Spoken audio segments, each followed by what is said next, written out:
Support for this podcast comes from Dice.com, the career hub for tech.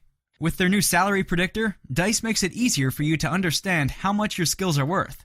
They'll even show you which skills are most likely to increase your pay. And with over 70,000 tech jobs, you'll be able to put those skills to good use when you find your next role. Dice is always free for job seekers, so visit dice.com/canyouhackit to see how you can start hacking your career today. This is adventure number 1. This is the adventure of the shepherds and the thieves. That's a weird labor guild.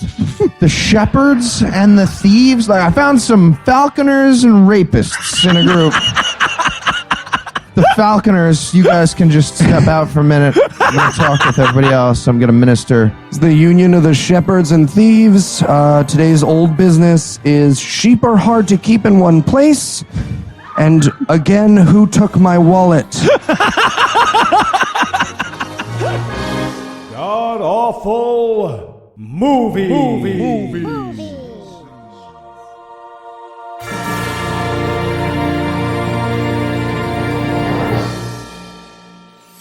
Welcome back to the GAM cast, where each week we sample another selection from Christian cinema, because after the 2 screaming babies behind us on the plane on the fucking way out here, nothing seems unpleasant anymore. I'm your host, Noah Lugeons, and we're coming to you live from the only city that gave us the future the Jetsons promised. Say hello to the folks back home, Seattle!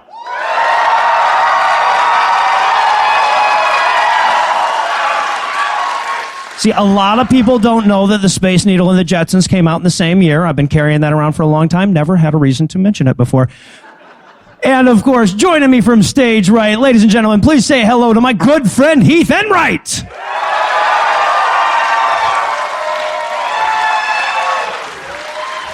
We're hoping for a sponsorship yet, so... How you doing, Heath? Doing good. No, you don't want a paper bag for that? No. Okay, all right.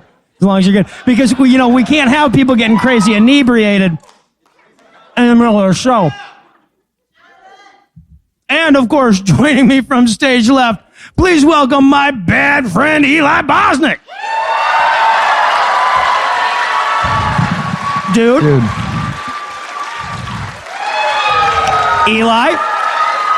Eli, what did... Don't encourage him. What did Andrew say about corporate logos on the show? He said the sponsorship didn't go through. Yeah, well, that meant not to wear the... But you know what I did to a barista to get this? We're trying not to talk about that publicly. Remember, not talking about that? All right. It's just not quite a show if you don't see Eli's ass.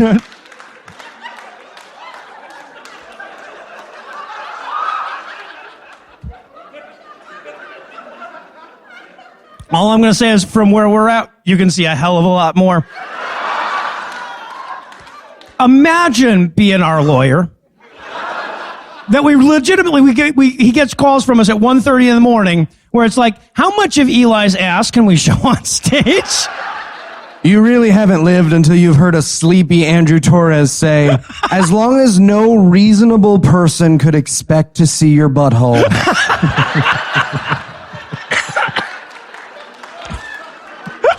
Go back to sleep, my 13-year-old son.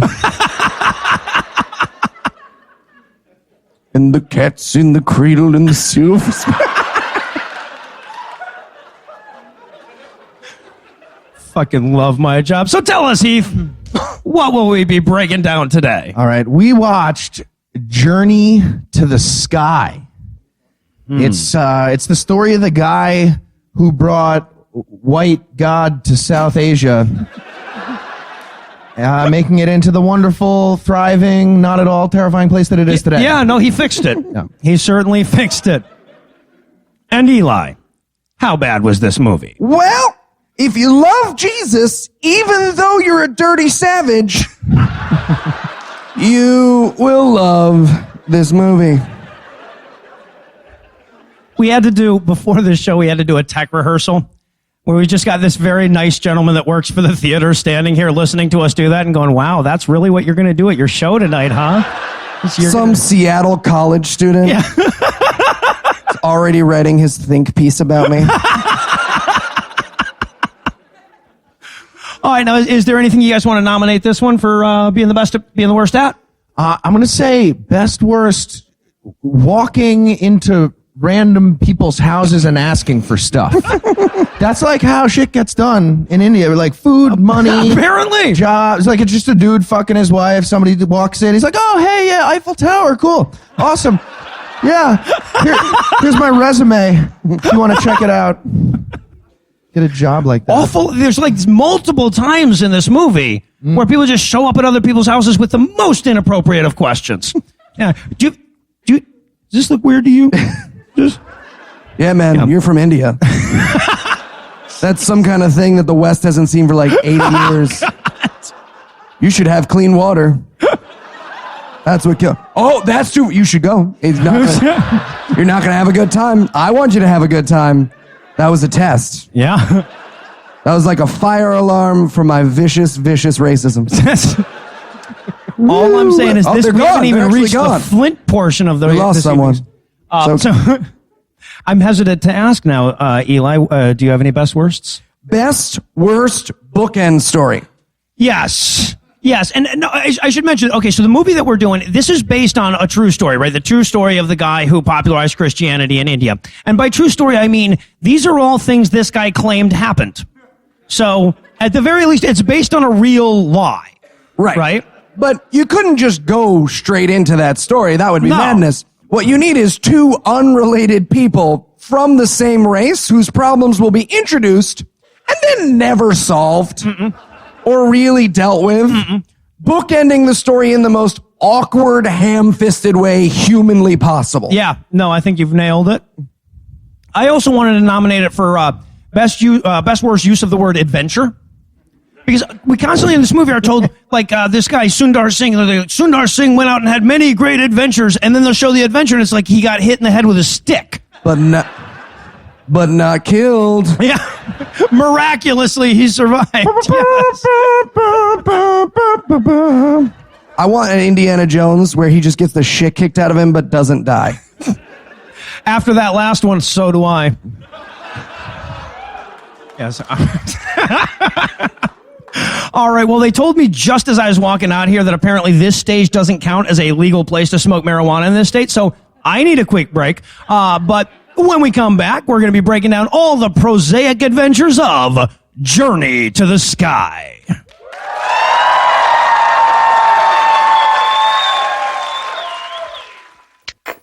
Well, No, absolutely not. Jesus, dude. What? It's for the show. Come on, get in the spirit. Where did you even get red paint for that? They have to sell it to you if you're over 18. Have to. You cannot wear that on stage at the live show. Come on, it's No. Okay, you didn't even let me get to the best part, but whatever. Come on, Jaggy. He bought a Jaguar? His name is Jaggy. 2 votes. No. And we're back with you live from Seattle for the breakdown. And we're going to start this movie off by learning that Brian did the audio. Also, he did the everything else. Yeah. The movie starts on a channel nobody paid for. Yeah. It's delightful. Well, you saw what we were Yeah. dealing with. Yeah. And as if the deafening room hiss wasn't enough to piss off the podcasters watching, we then cut to a sitar. The lovely and euphonious sounds of a sitar. But is it a sitar or is it, look, I know all the races can't invent music. Hear me out. I know that the black people, they invented all the good stuff and then they stopped. And the white people did all the classical, because I don't like hip hop. All the white people, they did all the pianos and the violins and stuff. That's all us. But then I feel like India was just like, they got the short straw. How do you know you're bad at a sitar? If you're sitting down with your sitar teacher, is he like, No. It's. Are you? No. Just watch me. Watch me. Listen to what I'm doing. I am so hungry right now. I feel like we really need to get the whole food and clean water thing. Also, I've seen a television. There's usually more than one string. Hey, if you're really hungry, these aren't vegan, but Can I get a piece of one of those? Oh yeah. No, Oh, yeah. They're Brownies. well. You'll have to reach over though. So nice. I Blake flew one across time. the country, got to watch them eat baked goods live on stage. If you guys are nice, later we'll brush our teeth. Go to bed. So I might stand up at one point. Take a wet, angry shit. glad to know you have it all planned out. My tummy hurts. My job is Just a to find a gummy bear way shit? back onto the subject from that, like constantly. That's pretty much how I live my life. Speaking of wet, angry shit. Bryce Blankeneggel's here, everybody. See? I got it. I did it. I hope you guys are going to be too pissed if we never make it to the movie. But so we get the lovely sitars. Now we're still in the opening notes of this movie. So the sitar sound goes, and we're at someone's house having dinner, and a guy walks in to beg for money to the house. This is the first of those just walking into random. He just like wedges himself on the couch between two people, and he's like, "Let me get some money." It's really weird. Grab some popcorn. They'll keep doing this. But the guy, okay, so there's a guy who's kind of running him off, but that guy is acting like his girlfriend hasn't noticed this yet because he's shooing him off, but he's whisper shooing. He's like, "Why don't you go? Why don't you go? I'm not giving you money." They're having a whisper. Him and the beggar are having a whisper fight in the corner. Can I talk to you in the kitchen, please? I thought you agreed you weren't going to come and beg today. Well, because Michelle's here and she hates beggars. Okay, did you cast a shadow on anybody? I'm not talking down to you. This is my normal voice. I'm not raising my voice. How could I be raising my voice? No one else can hear me. If you think I won't just have a fight with a beggar for 90 minutes with no intermission, I am my own wife style. 1990s Broadway deep cuts, thank you. Yeah, Tennessee Williams. Wow. We could never get you Who through here a show saw without Pillow Man with Edward Hogg? So now we get the title of the movie. This is the part you don't get to see at home. Aren't you glad you came out?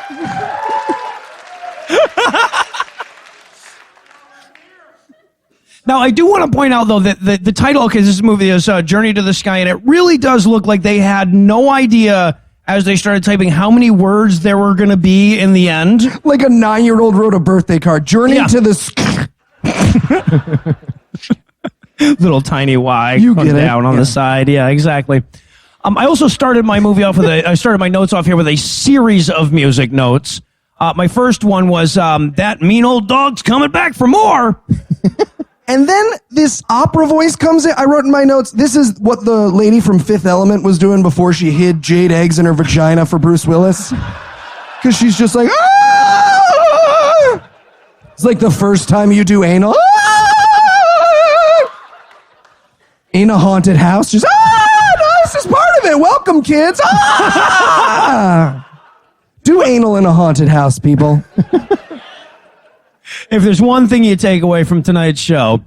Real quick, can I do a visual note for the movie, too? You had a please, music please. note. My visual note here was, I can't see what's happening, I can't see the movie. And as you saw, you can't see some of the there's a lot of blur filters and darkness that they went with. It's very artistic. Yeah, a tremendous amount of my visual notes for this movie are the same things soldiers say as they die. I didn't send them. I don't even pay taxes. It's impossible for me to have sent them. You're welcome. So, And I proudly stand up. meanwhile, back at the restaurant. None of this is in the show. So, okay, now here's the weird thing about this movie. The way it starts off, we get a beggar. He's begging for food, and they rush him off or whatever. And then the credits play, and they follow the beggar as the beggar walks away. So you assume this is a movie about the beggar. It's not. It's about the guy who shoot him off. So we go back to him. He's having a conversation with his girlfriend, and we're getting an inordinate amount of exposition for a story that's never going to fucking matter. Yeah, none of it. None of it will matter. But we learn here that his father has died, and he has to drop out of college, and his girlfriend is comforting him. Mm-hmm. And I have to say, his girlfriend is the tiniest. She is. How would you physically describe this girlfriend? Lucinda, if she was a mushroom. Oh, all right. I had her as Brown Ari Stillman. Brownie Stillman. So yeah, and she's telling him, like, I sure wish your dad didn't die, and I sure wish that you didn't have to move away and drop out of school. And he's like, yeah, I wish for all kinds of shit, lady. Shut up. Maybe we list the things we're not wishing for. It would be simpler. We live in fucking India, yeah. It's rough. Maybe we could just be more efficient. We said things. I wish for not more people in this house. I wish for medium cholera. It's acute. If it was medium, I feel like today would have been a better day when I had that job interview. I don't wish for less clean water. We have moved on to the Flint portion of the evening. So now he goes home. Where we're going to reinforce the whole dead dad thing, because when he gets home, mom is tending to the dead dad shrine. But her way of tending to it, yes, please, is to put a Hawaiian lei around the picture. It's very festive. I want themed graves from now on, like a Christmas themed grave. All right, yeah, with the little lights. Boy, it's less expensive if you get a baby. They can't tell you can't have a baby coffin. You can just. It's just like ordering from the kids menu. It's the same thing. Do you think exactly? Same thing. Do you think if you have a baby and you order a regular size coffin, the guy has a moment where he wants the money but knows he should offer you a baby coffin? That kid's just gonna be rattling around in there. You got one of the pallbearers takes a step and everyone just hears like shoom. Shoom. It's like one of those sticks you had as a kid, just go, ew. Ew. If you're in Texas and you got to do feces, it's like a rain stick. It's just half of Los Alamos in here. No, I mean, that's the law in Texas now. Yeah. But it is. I didn't make the fucking law. True thing. Depressing you. I apologize. We did, guy. We want to come out and tell you. We actually made that law in Texas. It was a prank war. Trying to drum up business for scathing. You know what would really piss him off? This will keep him downloading. By the way, Eli, why the fuck do we even do rehearsals? I swear. I feel like it's really coming together. I have some hilarious surprises planned. Please stop. What surprise? What kind of surprises? He's holding me hostage with this thing. Please don't. He keeps This is a joke you'll literally never be exposed to because it wouldn't be funny. Eli keeps threatening to propose to Heath's girlfriend on Heath's behalf. And don't tell her I said that. So now, Rachel, if you hear that, it's a joke. Heath doesn't particularly like you. He was very lonely after the wedding. And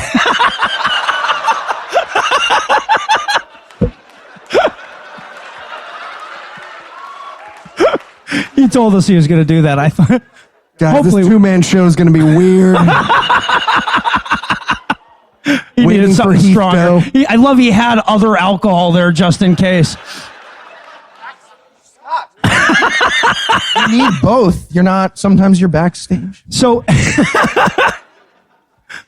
anyway, our hero gets home. The mom putting the luau on the dead dad shrine, and she says, "Hey, son, you just got a package from the girl from the last scene." And he's like, "That's fucking weird. Why didn't she just give it to me in the last scene?" And the movie's like, "Fuck if I know." The movie becomes self-aware, and she's like, "Oh, you know how Shadi is. She got Amazon Prime, and she's just like, oh, why the fuck not? Free shipping." That's how they get you. Heard your dad died. Here's a great book. It's Oedipus Rex. Check it out. Mom looks over. I'm into it. Cool. Let me put on something romantic.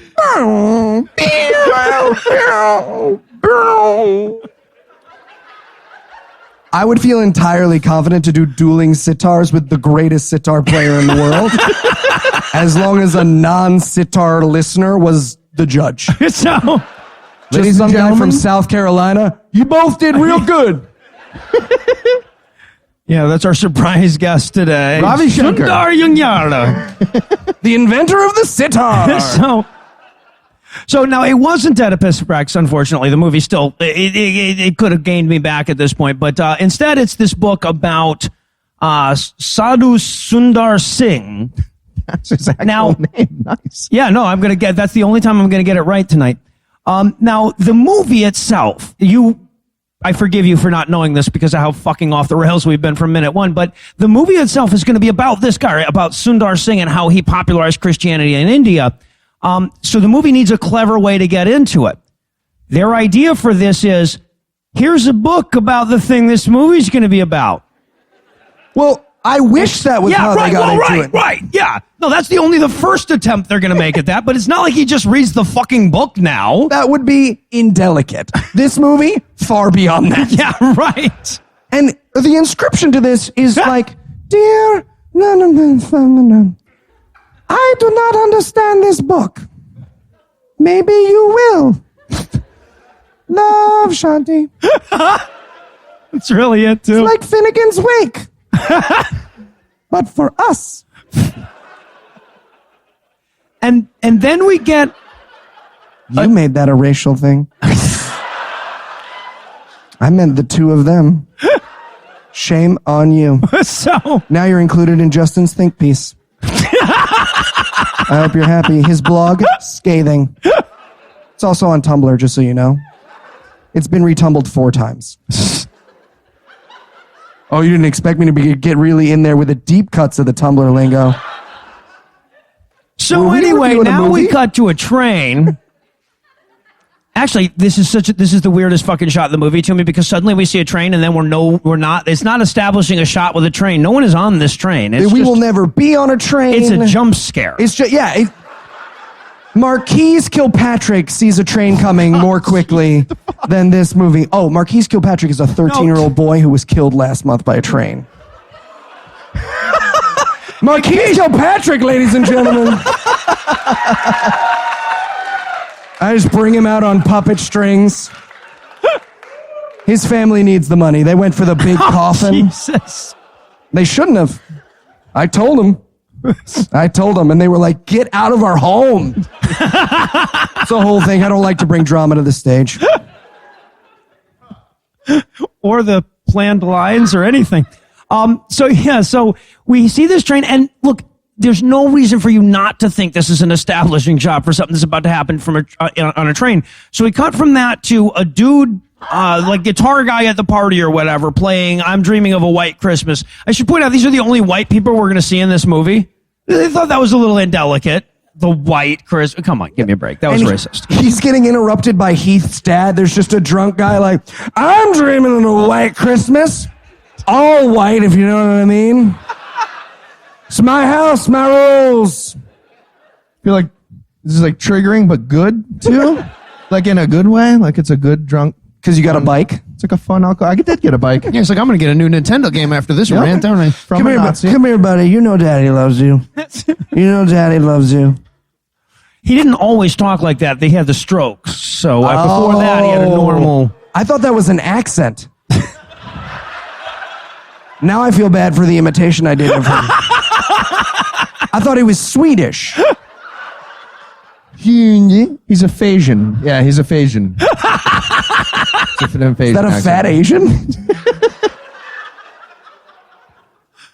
Oh, man, I thought that was really as low as the making fun of Heath's dad's stroke, the joke that was going to get, and then Eli made it racist somehow. You're amazing, dude. Oh. You are amazing. You missed my backstage walking him down the aisle bit where we rolled him down the aisle. It was really...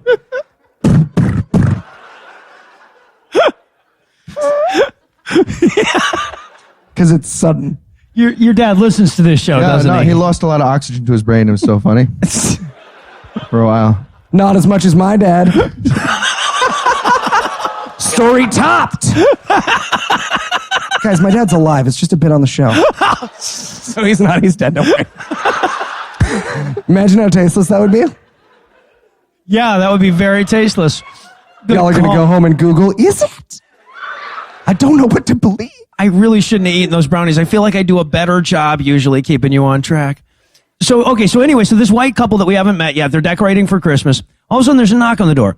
The character from the beginning of the movie that is apparently the main character, whose name, by the way, I never kind of, but every time they said it sounded like they were saying Rumspringa. I know that's not what they were saying.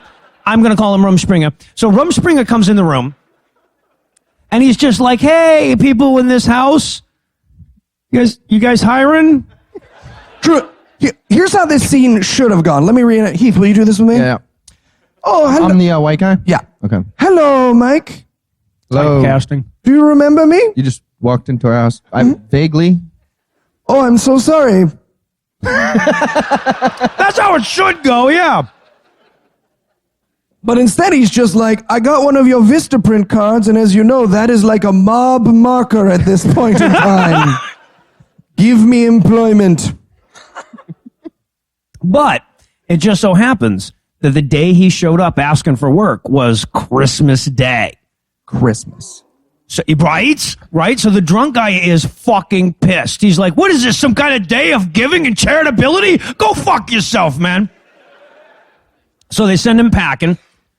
I have to point this out too. While he's yelling at Rumspringa, they do this. This movie's very fond of like the spaghetti western speed zoom. You know, the shit's about to get real speed zoom. So they do that when he says, do you know what day it is? Christmas. It's amazing. But it's so sloppy. It's like, I think they got the shot by just throwing a camera at that guy's face.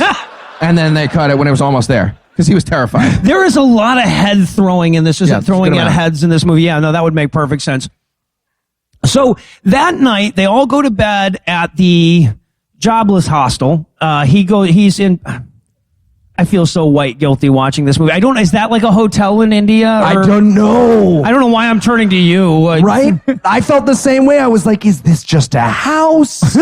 Is this a bad situation? Is this a palace? Is he going to be on a game show? Or ride a boat with a tiger? Or nothing else ever in the history of cinema? And everyone else in the little thing is yelling at him to turn out his light. He's got like a candle. He's trying to read the Sundar book. And they're like, turn out the light. And I feel like this is the easiest lights out in the history of the world. Because it's India. You blow out that candle. There's no fire for 25 miles around until the matches guy comes by next week. You're good. Feel safe, yeah. Wow. Yeah, so everyone else in this little hostel is asking him to turn his light off, and eventually he gets so angry that he decides, okay, again, this movie is about the book that he is currently reading. The movie has a perfect excuse right now to go, what's this story about? And then go into that fucking story. But instead he rips up the book and throws it away. Makes no sense. The sound effect is absurd at this point, too. Oh, yeah. Yeah, Brian was involved in this, too. I feel like it was Brian's replacement on his first day. He was the sound guy, and they're like, dude, a book got ripped. And he was like, flips over the whole Foley table. And you just hear every sound he's got. Yeah. Is a tambourine involved in this? In the sound of a tearing book? And I love to, okay, so then, like, the next day, the idea here is we're supposed to get, like a montage of him not being able to get a job, but they only have one guy going, no job here for you, and that's it. And then he's just, like, dejected and giving up. Well, fuck, man, I went to that white guy's house and the Indian guy's house, and that's pretty much all there is in Bombay. I guess I have to move on. By the way, that was when the movie was made. It was Bombay. I'm not just that racist.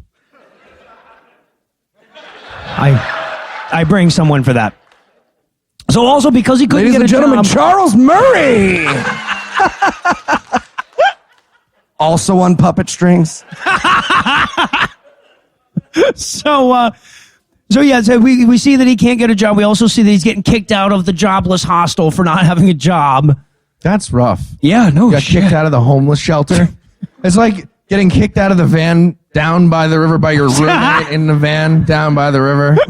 Dude, you owe me like a bunch of bags of dumpster bread. You're not going to catch up. This is... Can't float you forever. It's weird. It's awkward. I'm going to stay here. So we get Rumspringa now, and he's walking down the street all dejectedly when all of a sudden Indian Gilligan happens upon him. Or as I call him, Illigan. Which is also Gilligan's rap album. Oh, yes. Exactly. It's his second. Sit right back and you'll hear a tale. No, I'm kidding. Tale of a Please. faithful ship. So- I'll do all of it. I was in a hospital for a while, and they only let you have like 3 shows. Yeah, they really do. So now, this is clearly what's happening. Okay, if this situation plays out 9,999 out of 10,000 times, it's see. I'm just counting on the audience back home at this point. So.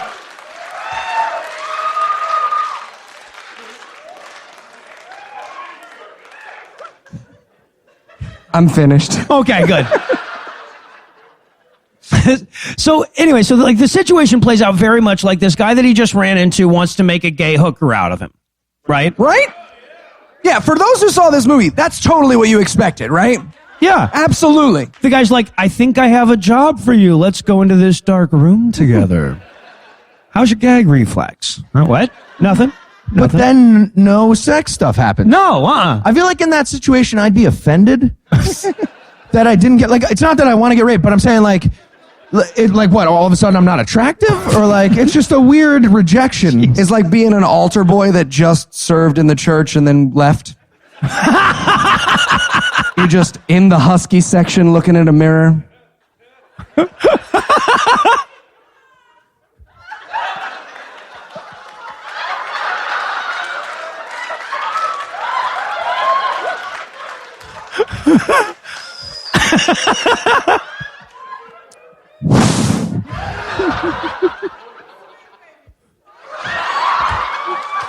You know, this is what brought down Milo. How sexy can you make your Eucharist ass? Just.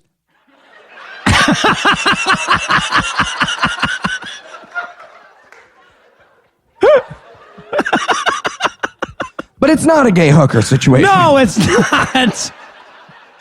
Thanks for that masterful transition, Eli. I need some help because I have brownies in me. So yeah, no, we don't get any gay porn. What we get instead is that this other character, Shashil is the character's name, thinks he might have a job for Rumspringa that they can go find out about tomorrow. But first, he starts rooting through Shashil's shit, and damned if he doesn't find that same book he ripped up the night before.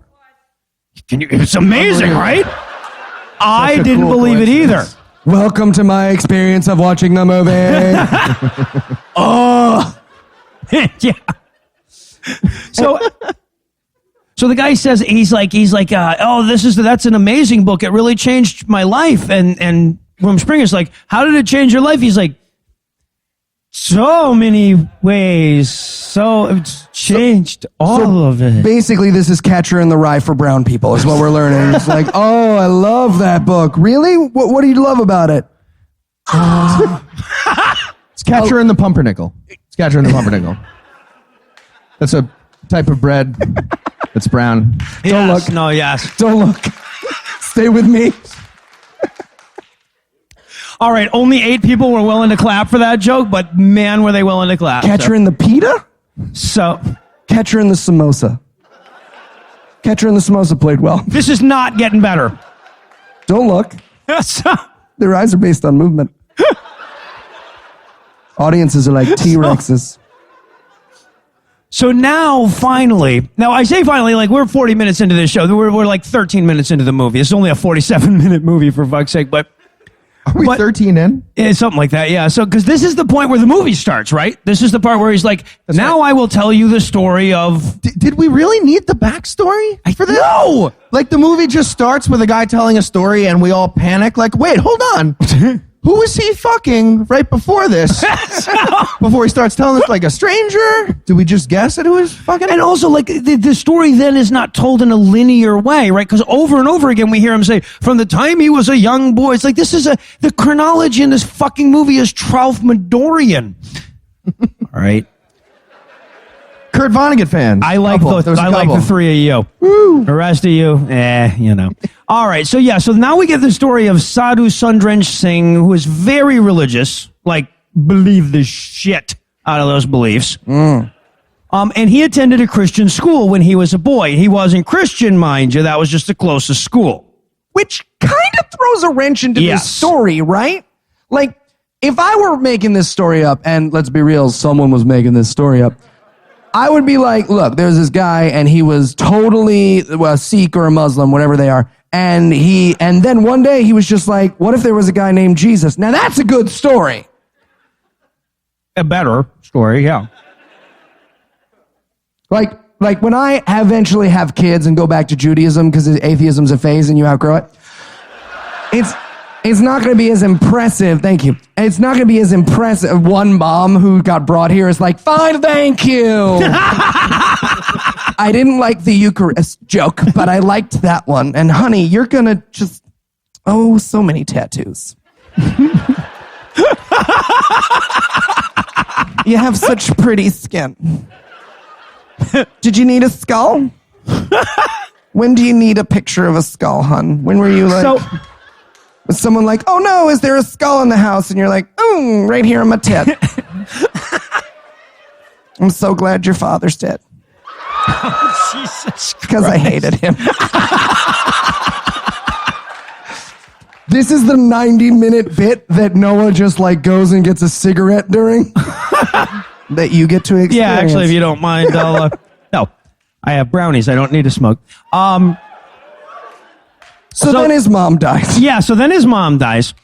Right before his 14th birthday. And apparently the tradition here is that when someone you love dies, you set them on fire and watch them burn until there's nothing left. Well, I think she died by failing the witch test. Oh, all right. Yeah. No, that makes perfect sense. She was a witch. Son of a bitch. Look at that. Look at that. So funny. It makes it better. And then after his mom died, he rebelled against the Christian faith.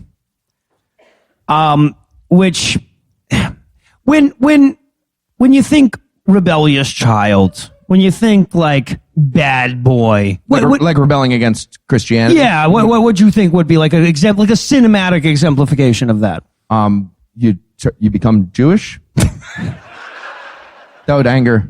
That's actually a pretty good answer. I was going to say book fight. Yes, there we go. That's good. Because that's his rebellion. We see him and his classmates having a book fight. And look, it doesn't matter, but if you don't watch these movies, you should watch just this one scene because the actors are doing the book fight, right? And the book fight, and then the teacher comes in and is like, stop having the book fight. But one extra throws one extra book and just nails this guy in the back of and he just goes down. Yes.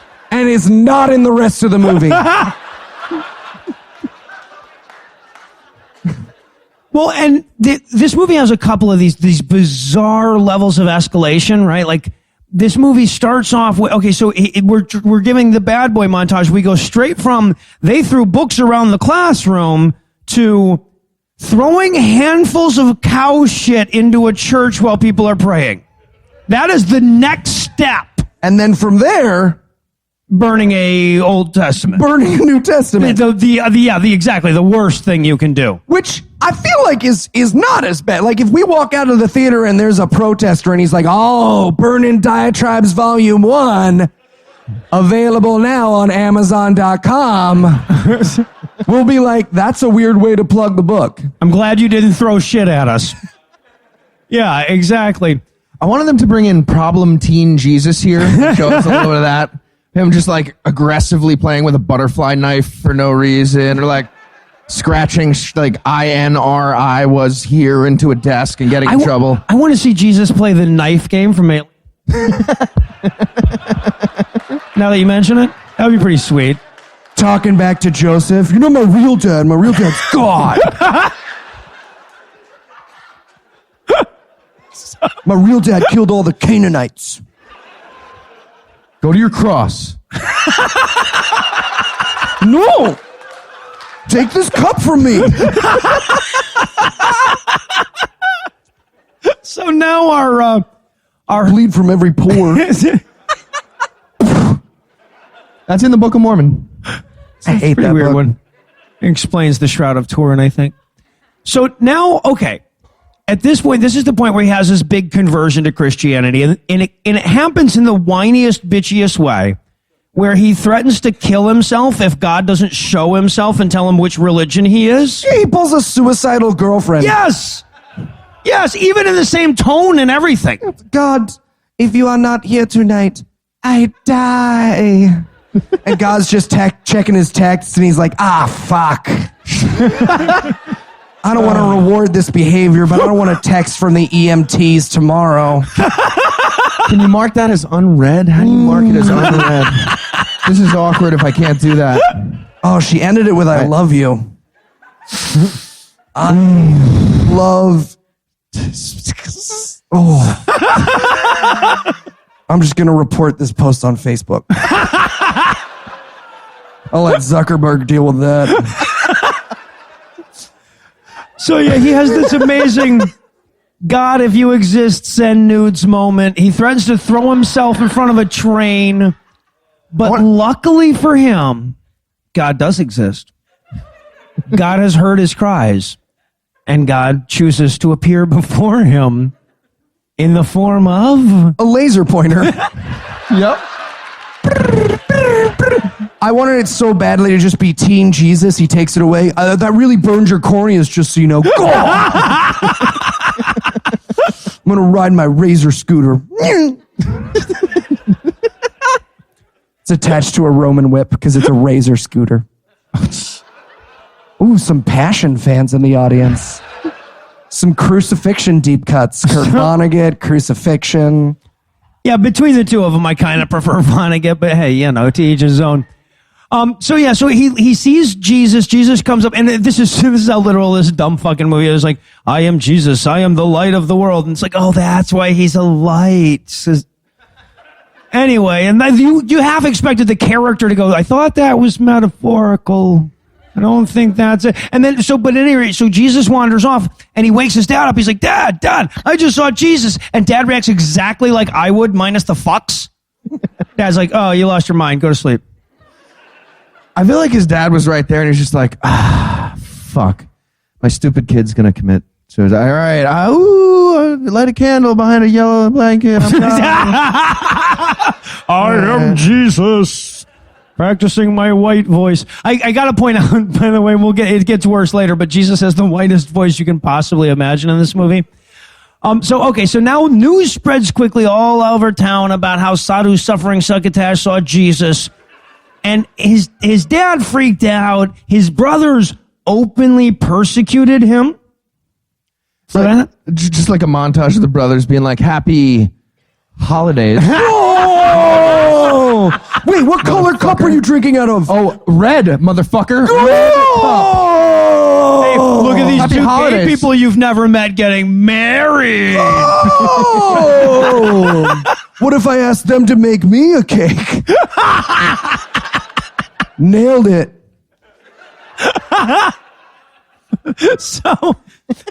So Dad was a good man, it's the movie says, but he was a little freaked out about the Christianity thing, so he devised a plan to unchristian his son. So one of you guys might need this eventually. One of your kids goes the Jesus way, so I'm gonna throw it out here for you. This did not work for Sundar's dad, but that's not to say it wouldn't work for you. He writes to him while he's in college. He says, you have to come home quick. I'm dying. Also, I've ordered you a wife and arranged a marriage for you. And I have a Jewish mother. That's pretty standard out of the playbook. I don't want you to bother yourself. But I'm dying. And I ordered you a wife. Hey, you have a Jewish mom. It's amazing. What's happening? He's constantly telling you he's dying, and he's trying to set you up with a wife. I'm surprised that I was the first to notice that. Heath is so afraid of that joke that all of the bits now are just, what, guys? I don't like you. Stop what you're doing. Stop. We had this was the 15 minutes backstage before the show. I may just be like, please don't. Please don't. While I inserted underwear into my butt. When we have the most serious conversation. Anyway, so Serious and great. Sadhu's Some Pump Singh refuses to be Christian, and his dad disowns him. So, and it says too, it's like, this movie so often contradicts itself. So it says like, so Sundar set out into the unknown to a friend of his house that he'd been to many times before, who said, if your dad ever kicks you out of the house, you can sleep here. Okay. And he gets into the friend's house and he immediately collapses because he's been poisoned. He's been poisoned by his brothers. Now, I really want to see that scene, just like, hey, you guys have been really mean to me lately, but is this my cupcake? Okay. Why you guys keep watching? He's doing it. Nothing.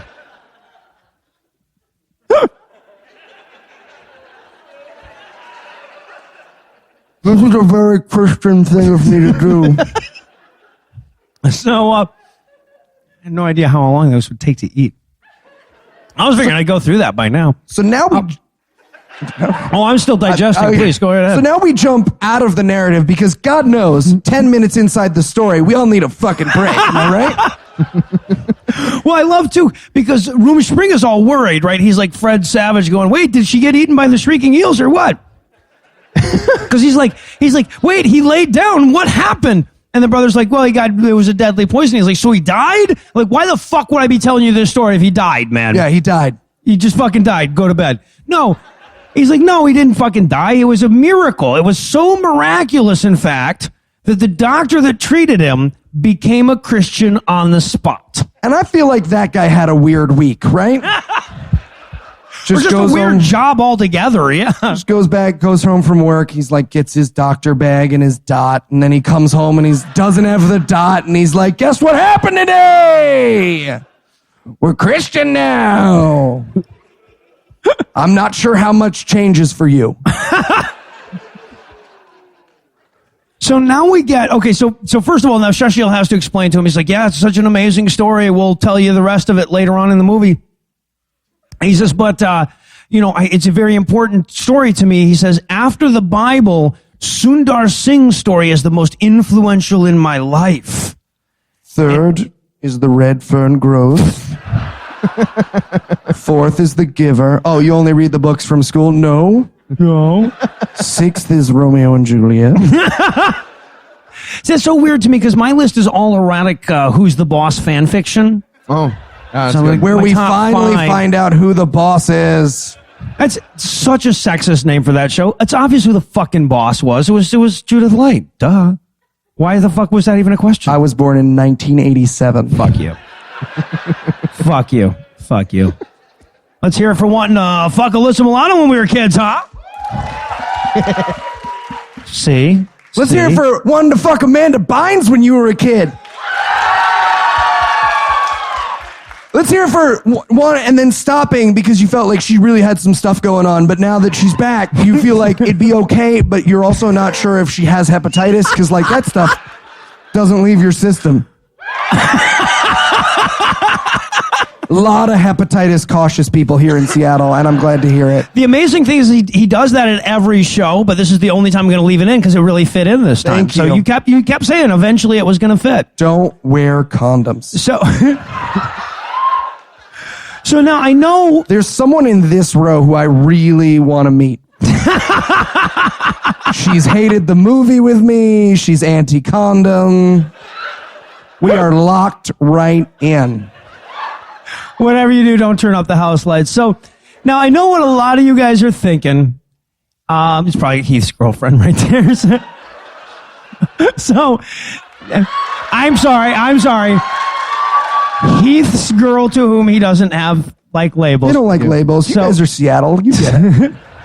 It's a big mishmash. I know a lot of you are thinking to yourself, we know a lot about Christianity, but how does it affect your comb selling integrity? And we've watched 99 fucking movies trying to find the answer to that question. We finally did. Apparently it helps. It's very helpful.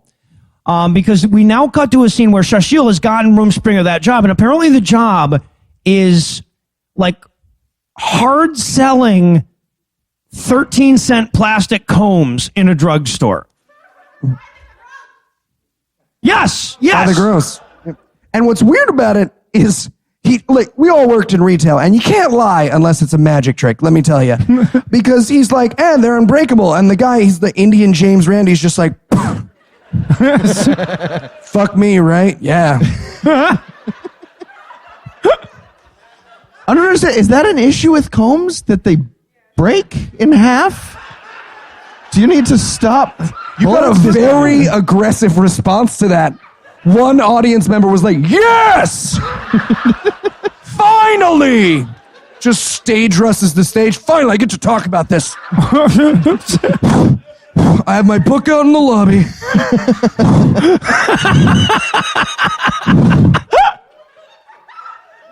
It's called The Breakable Comb. I love that the fucking bald guy's like, do combs break? What do they do? What are all those little teeth for anyway? So, yes, they do. They walk out. So first we see a room springer trying to sell the combs, and he's like, this comb will blow you if you whistle at it. And the guy's like, no, it won't. And then the other guy's like, this is a very good comb. And the guy's like, yeah, I'll buy a gross. A gross! 144 combs! Retail comb. Well, I do not understand the economy in India. What the fuck is happening? From the looks of start a band, you put little wax paper through it. And from the looks of it, neither do people in India. What, they're doing a great job. But this Christian guy's just like jumping up and down next to like a glass of red wine and selling a Combs sacrament wine. Oh, it's magic. Look, man, you don't actually forget it after you said it. It's just a line that we use. So basically they wander outside and he's like, man, how could I be such a good comb salesman like you are? He's like, you got to be more Christian. He's like, I knew it. It's my evil Hindu ways. He's like, it is your evil Hindu ways. So he's like, if only I knew more about Sadhu Sabada Babada Singh, then I could be Christian. And he's like, it's funny you should ask. We had a flashback. So now we jump, literally that is what we've jumped out of the story for. I shit you not, we only jumped out of the story to see which one of these two characters could sell combs better, in case you were wondering. And now we go back to the actual story of the story, which is where Sadhu Sabado Hagante Singh had to go to, where did he go? Kind of the Ganges River. No. Oh, yeah. This is the part where he realized that he didn't want American Jesus, he wanted Indian Jesus. Yeah, which is immediately followed by the whitest Jesus voice imaginable. Yes! He's in the woods praying. He's like, God, I need to figure out how to make all the white people care about you. And that's what their heads are like. Is that not what their heads are like? You wouldn't have gotten the joke if their heads are... I'll do a thing that doesn't make sense. See, that's not a joke. That's a joke. No, it's not. They get it. So he's like, I need to figure out, and then we get Mitt Romney as the voiceover, just like, hey there, Sandhu. Ferries are pushing into Poland. It was like a World War II announcer all of a sudden. Hitler pushes forward. They're talking about your Jesus. Yeah, bad guy. Also, okay, so Jesus talks to him in his whitest possible voice, and then the movie says he set out on the most humble of all ministries, bragging about your humility as a thing. And it also says that he was the top-ranked Christian minister, like for fantasy purposes. Where's that rankings board? What are they doing? Just a bunch of racist white guys with a brown guy at the top. It's a weird. It's like a PGA Tour board 15 years ago. It's a weird. Or boxing 30 years ago. Yeah, I guess.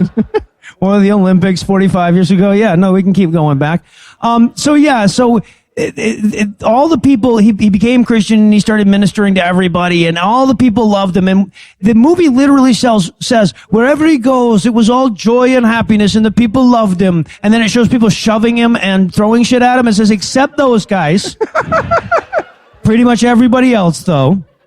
There's this obvious, they're like so clearly like vamping for time at this point, because they go, he loved the cities and the villages and the countryside.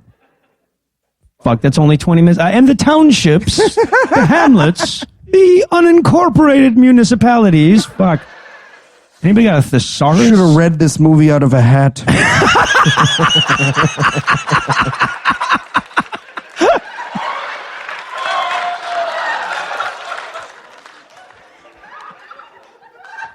Just banging against the sides. Oh, I see. So that's what their heads do. I don't, honestly, you don't even have to explain it. Honestly, you could just do that for the next half hour. I think we'd be good. So this is where he realizes that he needs to carry the gospel all the way into forbidden Tibet. This is also where we learned his nickname. They called him the Apostle of the Bleeding Feet and the Burning Heart. Just about to burst. There's a quest for answers on unquenchable thirst. Just say out the whole thing. If you're going to do the burning Survivor, it's important. I feel like we needed to shorten that. I actually went for an acronym of it. It comes up to Ayat Bafatba. That's good. So the Ayat Bafatba, I think this is way better. Although the bleeding feet does sound kind of metal. So now we skip ahead. Up until this point, he's been like a young adult. He had like a Bryce Blankenagel beard. Now he's gone full. Hey, Bryce Blankenagel. He's gone full Looks Morgan like an upside beard. down Donald Trump. His neck's too long for his body. Did you volunteer for the roast, Bryce? Are you okay with that? Good. This is a deep cut about how much I like Bryce, but it's never been on the show.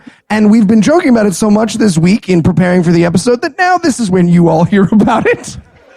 So Eli's literally coming up to me and said, oh, what we should do is we should invite Bryce up and like pretend like he's going to be a guest. But then when he comes up, I'll just push him off the stage and throw something at him.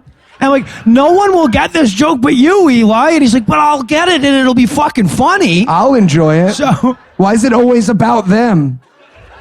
I say that a lot. That he does. So now we learn Thank you. about his first of his many great adventures. Oh, for fuck's sake. They literally say, you know, like he had all these amazing adventures almost beyond belief. This is adventure number 1. This is the adventure of the shepherds and the thieves. Okay, just real quick.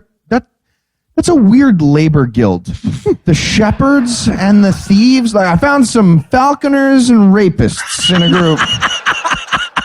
The falconers, you guys can just step out for a minute. I'm going to talk with everybody else. I'm going to minister. It's the union of the shepherds and thieves. Today's old business is sheep are hard to keep in one place. And again, who took my wallet? We will be addressing item 2 first. No questions asked. Everybody close their eyes. Including the sheep. Yeah, we have some falconers and rapists coming in later. They're going to need anonymity. They have the space at 8. Last night was fun. So they had us on the one side. They had the falconers and the rapists on the other. Everybody who was at Platinum Night gets that. So if you don't get that joke, it's because you didn't come to fucking Platinum Night. You can't blame me for that. So yeah, there we go. So by the way, and this is, they sell this as his big adventure. And this is literally what happens. He's sitting by a campfire one night. Someone hits him in the head with a stick. And later he wakes up. Adventure cut. That's it. But they keep saying like, but for some reason they didn't kill him. Miracle. No, I mean, everyone I've ever met didn't kill me. That's not a fucking, I mean, there's a couple of them where it's a fucking miracle, but mostly it's not a miracle. That was a large baby on that airplane. It was close. Where? Where?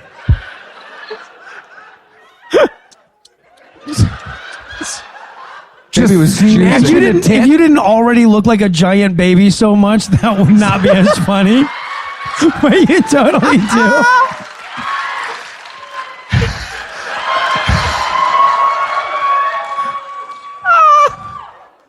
Where?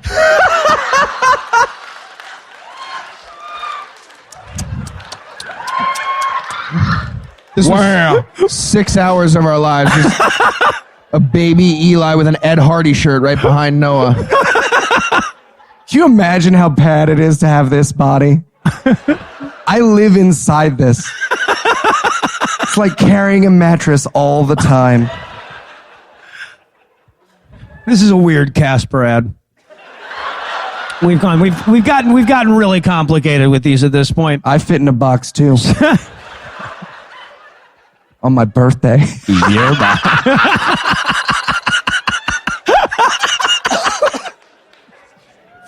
case you didn't catch it, that was a suicide joke, people. I don't encourage him. So who here wants me to kill myself?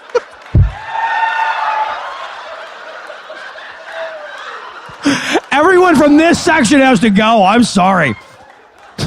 I'm making a lot of money off this guy.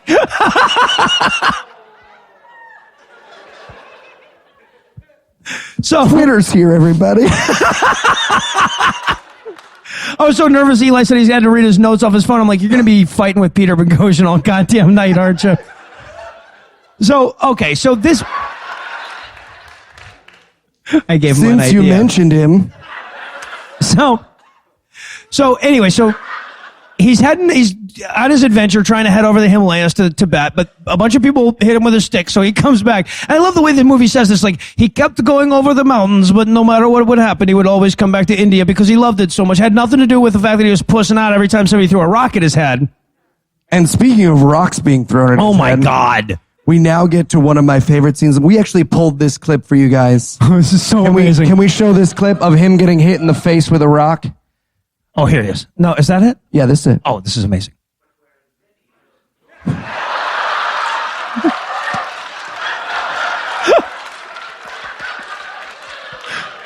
And Okay. react. Okay.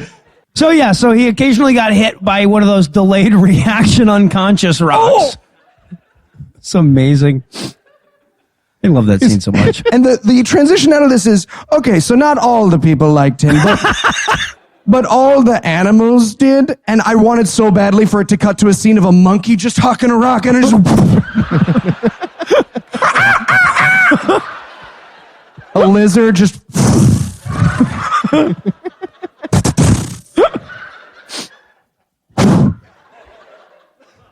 And I love this bit too because they hint around at something that apparently really happened to this guy that they don't talk about in the movie. Because they say something about how he says he realized that people couldn't have their Christianity or that people in India didn't need their Christianity out of a Western cup, but an Eastern bowl. You see. So. Yeah, I could use a bowl too, but I mean that has nothing to do with this. But what really happened, what brought this guy to this realization is that he was on a train one time and an Indian holy man passed out from dehydration or started to like freak out or whatever. And so some Western guy comes up and says, "Here, have some water." And the guy's like, "No, I can only drink out of my holy bowl because I'm a holy man." And the guy's like, "Well, you're fucking crazy then, never mind." And this guy's reaction was, "Yeah, we need to put Christianity in one of those bowls, don't we? Not like we need to learn to drink out of whatever fucking receptacle has water in it when we're dying of thirst." We're going to need more of them bowls. We're going to learn to water bend the blood of Christ into people's mouths in a karate uniform. Makes you wonder how IVs work in India. They like started like one of those charity things at the Science Museum. Just wait for it. And he died of shock. We got to start doing this stuff in cups.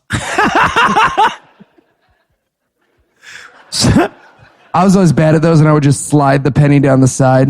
I don't understand how science works. I will defund this museum when I grow up. I will. I'll take your museums away from you. If I want to learn about science, I'll pay someone to teach me. He won't pay anyone to teach him. I don't want to learn about science. So now it's time for but damn, did the animals respect his Christianity montage? So like we have this whole thing about like how it eventually admits like, yeah, so the people didn't much care for him, but the elephants though, woo! They were like, man, he is so pious. The only people they couldn't interview. Yeah, right. Just one of those documentary shots like Making a Murderer. Actually, he was an asshole. Also, this is where we get this amazing fucking shot. I love this so much. Where they have to show that like him taming a leopard in the wild, but they're not going to get this actor any closer to a leopard than like the same continent. So we keep seeing like leopard, human, human, leopard, all like both walking towards each other. Different seasons. Different times of day. It's not even Yes, close. yes. And then they zoom in on, it's not even a leopard anymore. It's like Noah's cat. It's like a close-up of Noah's cat and a white guy's hand. Just Right. Yes.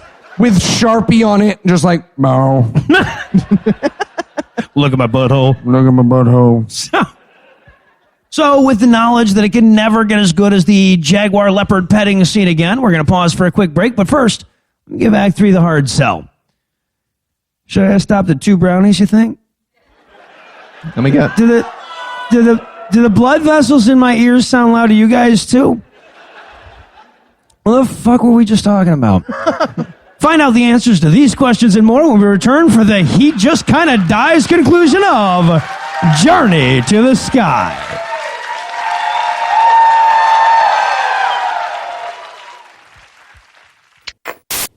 I have this hilarious story to tell you guys. Maybe. Who likes pranks? Well, Bryce might have got me good. We're all going to find out together. All I said was that the brownies were vegan. You were supposed to assume there was weed in them, bro. I did not. See, our dear friend Bryce made some brownies. And in them, he said, Eli friendly. And Eli loves brownies. So I'm a big fat person. Remember when I took my shirt off to be the baby? And then... Oh, Jesus Christ, look at how many of those you ate. And then... Oh, my God, dude. And then he told Noah, watch out for the ones with the holes in them. This one has a hole in it. But I don't know how many of those had holes in them. And the human doesn't smoke weed as often as the character. I'm so happy.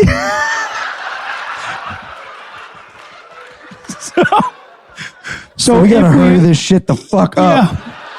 Yeah.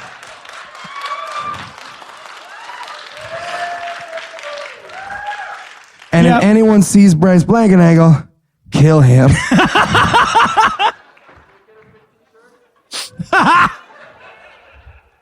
This is gonna be interesting. We have... Oh, the fact that we're about 4 minutes after the intermission and we haven't started yet, that tells me a lot of those had holes in them. That's my guess. Let me ask you a question. Is it salty in here?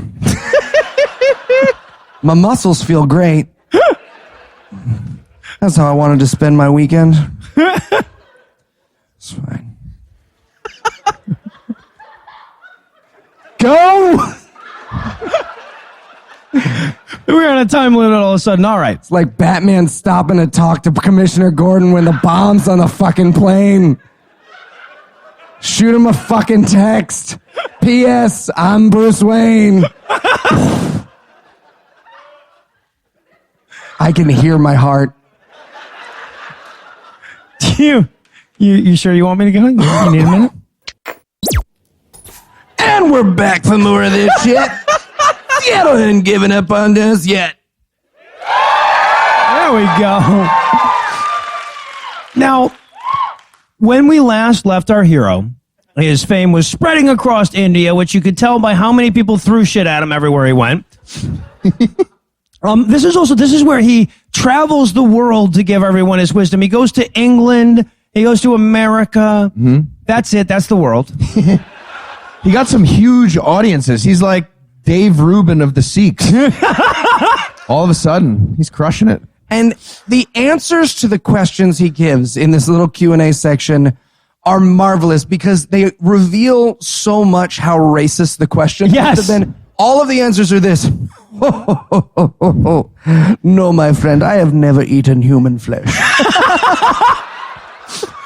So that's the whole theme of the thing, right? So they keep showing you the answers without letting you know what the questions are. And guess the question is amazing. In this, and he's like, oh, every answer starts with, oh, you dick. Like And he's then the answer will explaining, be like, sa- like he's explaining Battlestar Galactica to me at Comic-Con. Like, that's not how the universe, that doesn't even make any sense.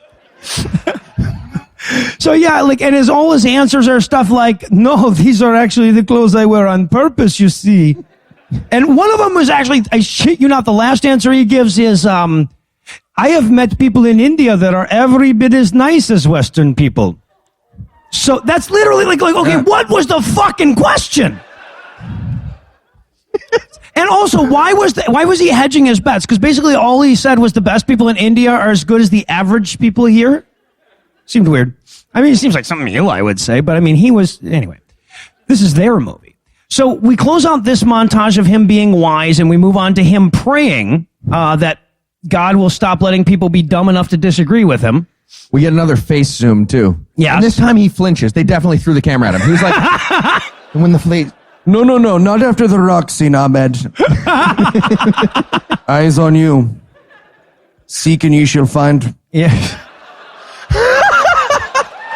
Puns while high? Yeah!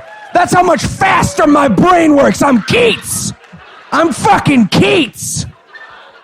I'm gonna put a hole right here, out here, September 26th. Jesus Christ. Shouldn't have given me drugs. Don't blame me for anything that happens. Act 2 onward. So This Morgan, isn't just if you're on the 0-second delay there if need be. So he comes back to India because fuck America and England and everything. They only had so much money to shoot there. Actually, they didn't shoot there at all. They just used like still shots of Big Ben and shit with him talking over top of him. It was amazing. So he decides he's still got to go to Tibet. So he climbs the Himalayas over and over again. I feel like you could do that once.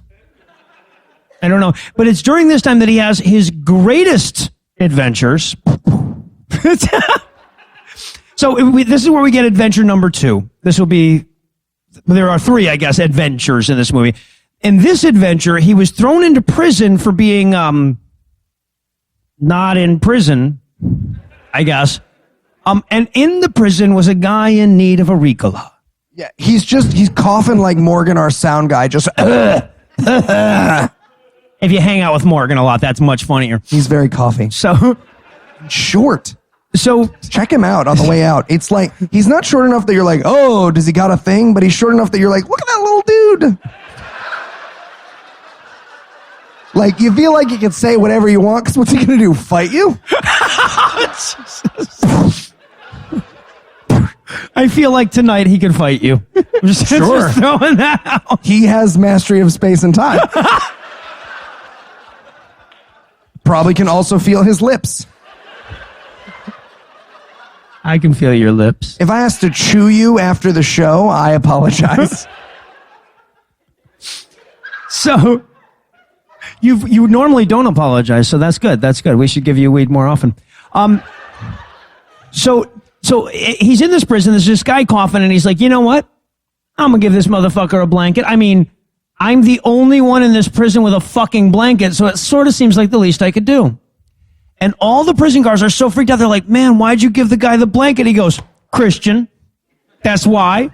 And so all the prison guards became Christian.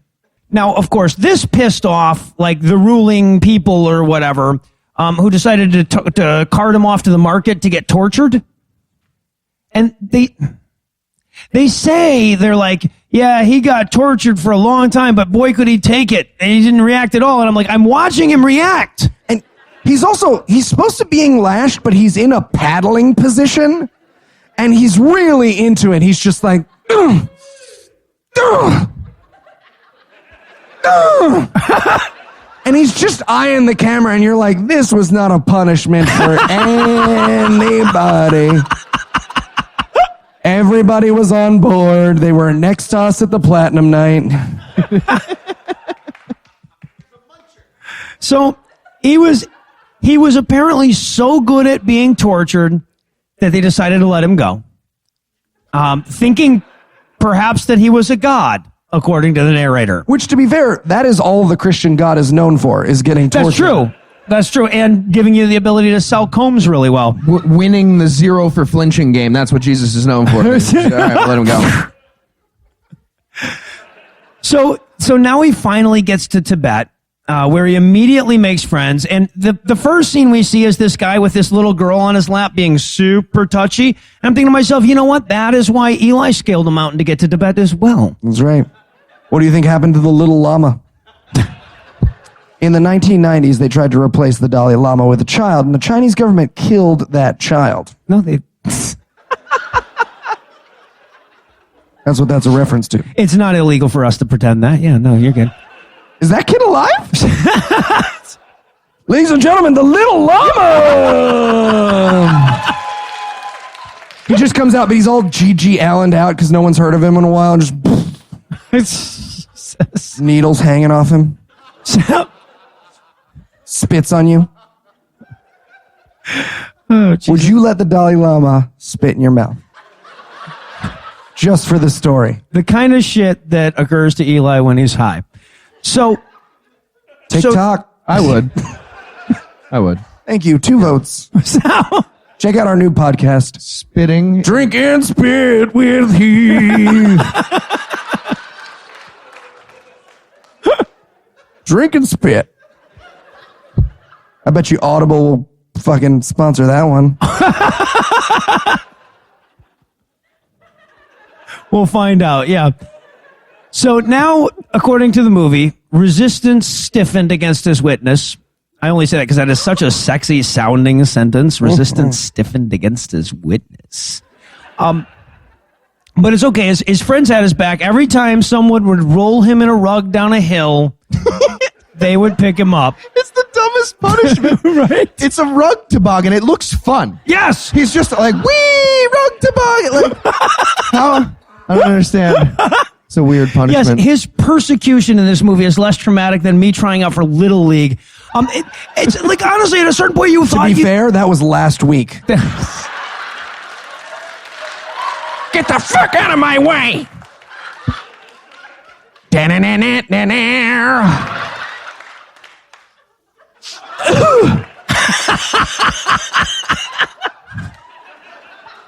Home run, fucker. Well, I still feel like they shouldn't have rolled me down that fucking rug in that hill. Hill in that rug in that... I don't feel like they drugs in the hill either. You guys are talking weird in the time dimension. Where do you think you are? So, also, this is another... Has anyone seen Bryce?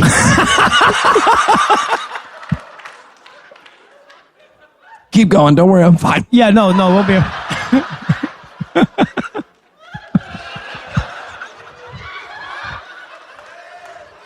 Pit of death.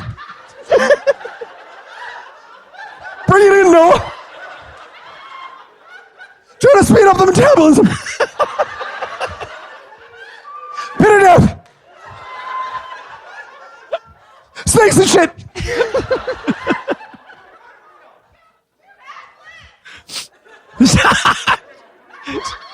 Yeah, why the fuck not? So, in another one of these amazing... That was not going to work out. No. I'm really trying not to convey how terribly that went for the inside. Why don't you breathe for us, Eli? So anyway, in another Remember case when of he this... vomited at the live show? I've got to tell you, honey, I didn't like the joke. And then I liked the joke about changing back. And then he threw up. This is a radio show you listen to? All right, so if we don't do the Q&A, it's all Bryce's fault. I just want to point that out. Some scotch? Yeah, absolutely. Let's mix it up. No. Yeah, do you have some barbiturates to go with that? Jesus. All right, so now we get another case of, like, breakneck escalation in this movie, because here's the tortures we've seen so far. They hit him with a stick. They roll him down a hill. Put him in a refrigerator box. Yeah, right. And then they throw him into the pit of death.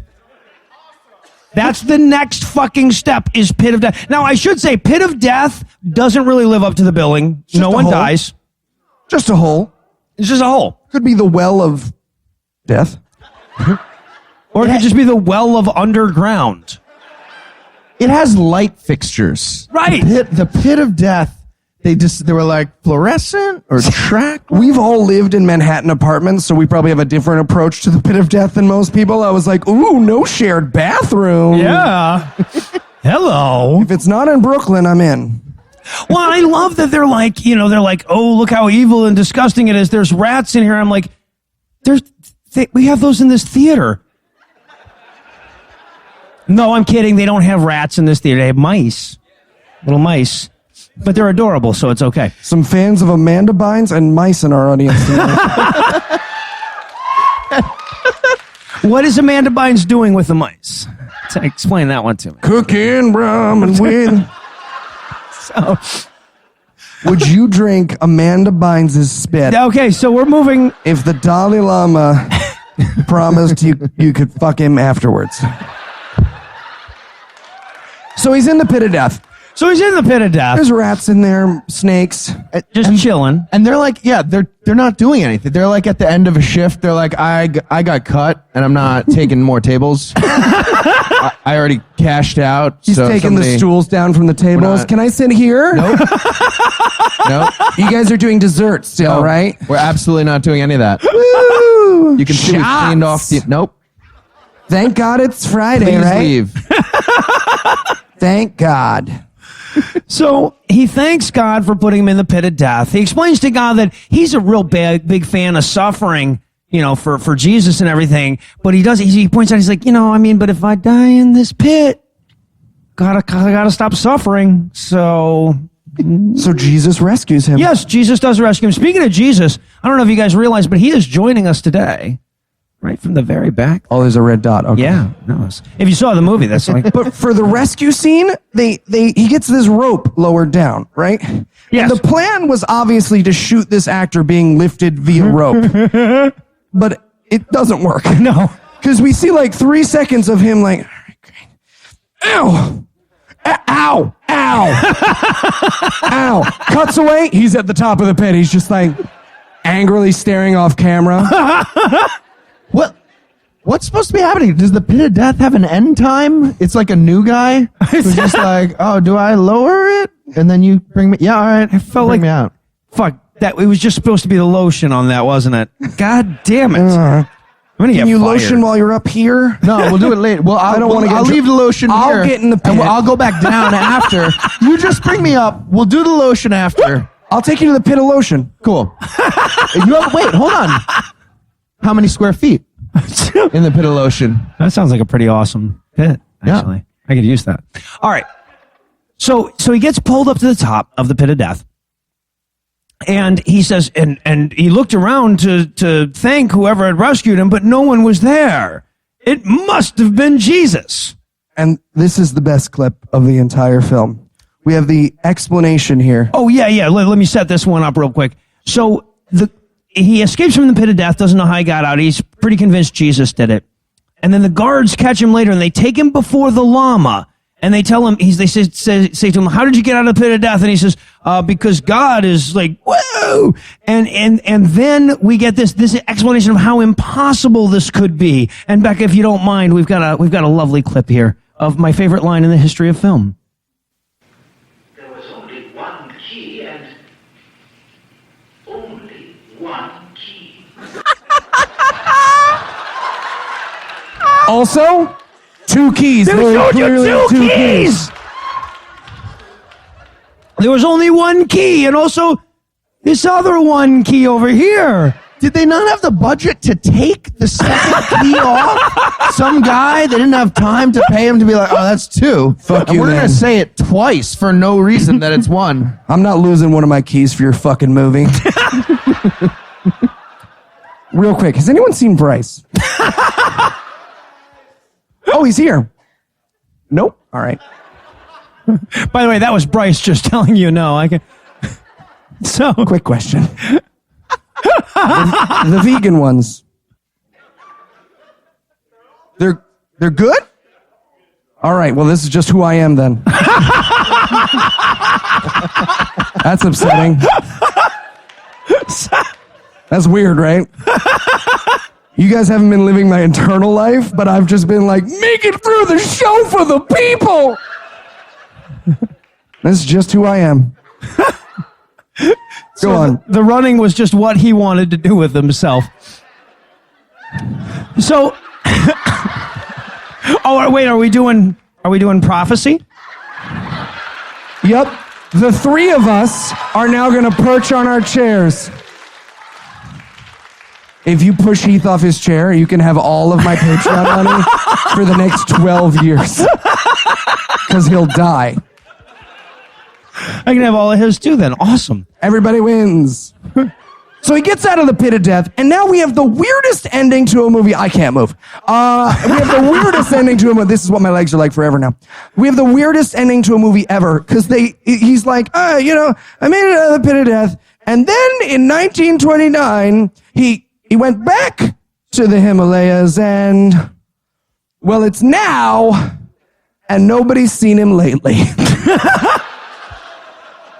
And they try to put a positive spin behind, like, his body got eaten by dogs to perhaps his mission completed. He was allowed to complete his...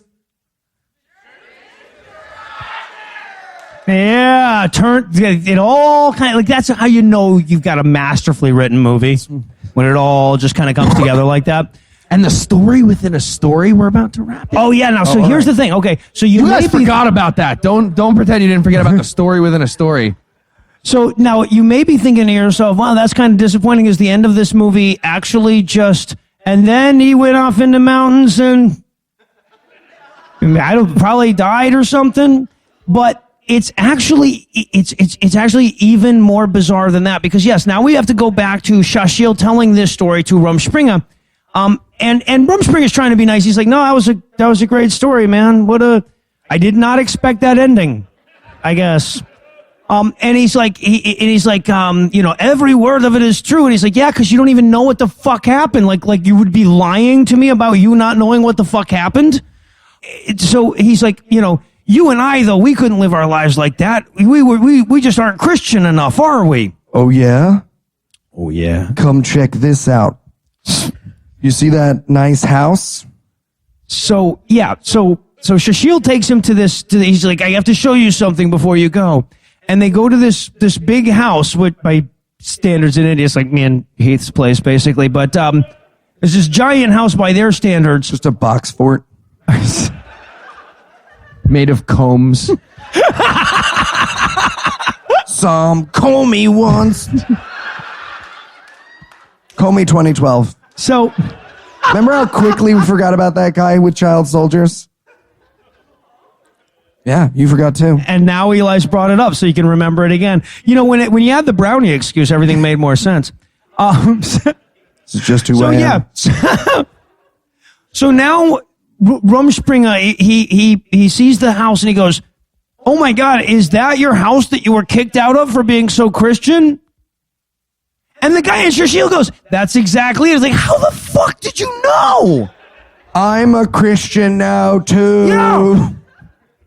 I also want to not be able to live in a house that big. What? And movie. Literally, that's the end of the movie. Yeah.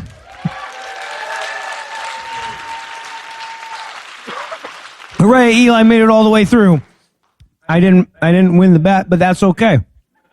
So, obviously, watching this shithole of a movie was the worst thing about our trip to Seattle. It was close to not being, though, if Eli had eaten the wrong brownies. So I want you to imagine a world, though, where this was not the worst thing that happened to us.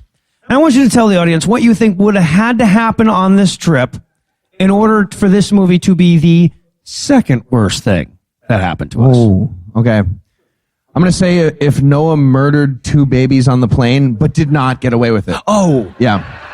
Gotcha. Yeah, no, that would have definitely sucked more. Babies are the worst. I'm gonna go with you go across the country and away from your wife for a night, and one of your comedy partners is like, I got this really funny bit where I'll pretend to eat pot brownies, and then the guy who brings the brownies also brings vegan ones for you, and you're starving, so you eat half a plate and they're filled with narcotics.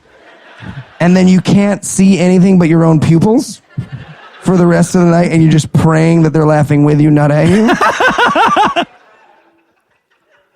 You think that would have been a bad experience? That would have been worse. Or brunch with Rachel's friend.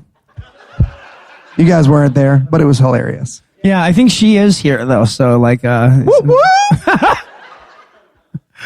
All right, so normally we don't do this bit during the live shows, but it just so happens that this episode that we're recording right now is episode 99. We have a very special movie. This is a movie that we've been holding on to for a long time, so just to be official, while that does it for our review of Journey to the Sky, that's not going to do it for the episode just yet, because we still need to get you excited about the 3-digit episode. So, Eli, tell us, what's on deck? Bible Man!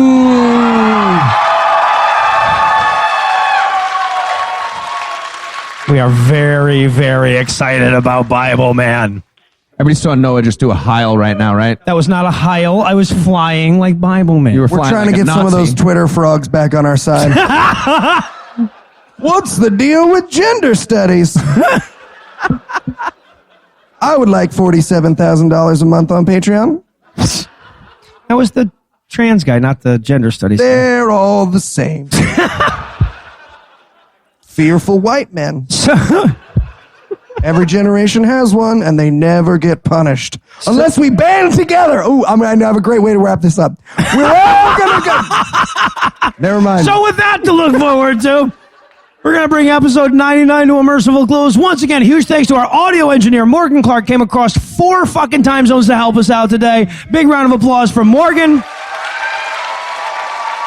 Also, want to offer a big thanks to Becca and Justin with the Broadway Performance Hall for all their help tonight. And I want to offer an especially huge thanks. I think he's somewhere in this area. George from the Seattle Atheist did an incredible job, helped us out so much today, this entire weekend. This entire show would have not been possible without him. George, thank you so much. I think you're somewhere in this area. If you're not, then, George, thank you so much. George! Yeah, big round of applause for George. Literally, we could not have done this without him. Also want to thank all the voters in Washington State for your awesome laws. And a thanks to all of you for coming out tonight. And on that note, we'll leave you with the Breakfast Club close. Paul Ryan saw a woman's shoulder and went into a frenzy of uncontrollable sexual violence. Read the newspaper. That really happened. I wonder what Lucinda will talk about this week. Yeah. Rumspringa went on to be a very successful comb salesman. Eli took an Uber immediately to the hotel and spent the rest of the weekend staring at the veins in his hands. Thank you so much, Seattle.